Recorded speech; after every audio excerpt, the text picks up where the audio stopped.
in the house, her mother kept all Malcolm X's old clothes and everything else. And the kids just put on his clothes. So even though he wasn't there, the presence was there. And if they did something that they weren't supposed to, or they were moving off, she would always remind them and say, "Hey, if your father was here, what would he think about what it is that you're doing?" So that also kept them focused. So even though he may not have been there in the physical form, his spiritual form was in that house, and that allowed them to really think about it. The last thing I'll say is that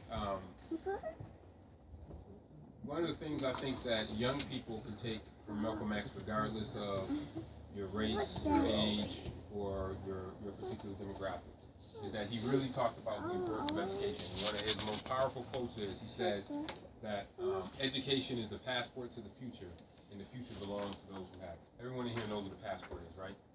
The passport is what you use to take you to go to any country in the world. And probably there's no more powerful passport. They actually rank passports in terms of their level of power. And there's no more powerful passport than the United States passport. You can go to any country if you have a U.S. passport. Go anywhere in the world. I have one. I use it, right?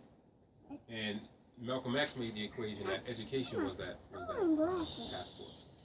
Education was that passport that was extremely powerful. So we need to impress upon our young people, particularly the young folks that still may be in school, that you need to make sure that you get your education.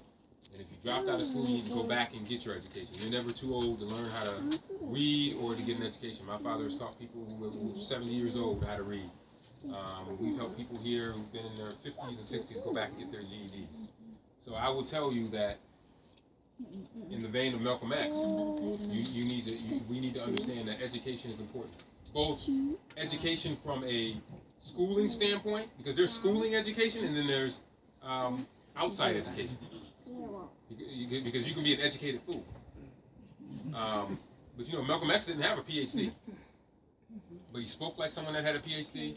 And he could debate with, he debated on the stage with some of the most important people. So we have to understand that you have to get an education. And also, young people, you need to make sure that you understand your history.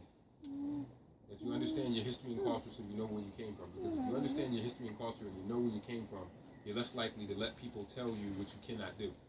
Because if Malcolm X, or even Malcolm X's father, who wrote a letter to Calvin Coolidge, who was president at the time, saying, "What are you doing to Marcus Garvey?" Malcolm X's father was a follower of Marcus Garvey, and he had the gall, that some people said at the time, to write a letter to Calvin Coolidge saying, "Hey, why are you kicking Marcus Garvey out of the country?" So African Americans have been on this journey in terms of fighting for freedom and basic, not even more than civil rights, human rights, for an extremely long time. But a lot of our young people don't understand that.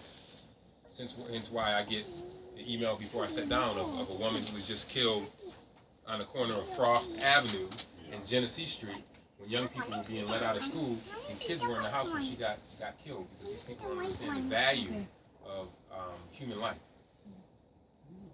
This is what people like Malcolm X fought for, the value of human life. So to have our own people not understand the value of human life is very important, and that comes from a lack of education. That comes from a lack of understanding that. So that's really what he stood for, and he stood for it, and as a testament to his standing of the importance of education, you need only look at his children. So his children are now products of what he fought for so long. And look, he passed away at 39 years old. Look what he was able to do. Look what he was able to do at 39. So that should be a message to all of us, that you don't need to be old in order to make a difference. You can start making a difference at an early age. So just wanted to share that information with you all. I really hope that you will take time to continue to read and learn. Come here to learn the rest of the culture and learn more about Malcolm X. This is only just a small sample of some of the books that are out on someone that only lived 39 years. It's amazing.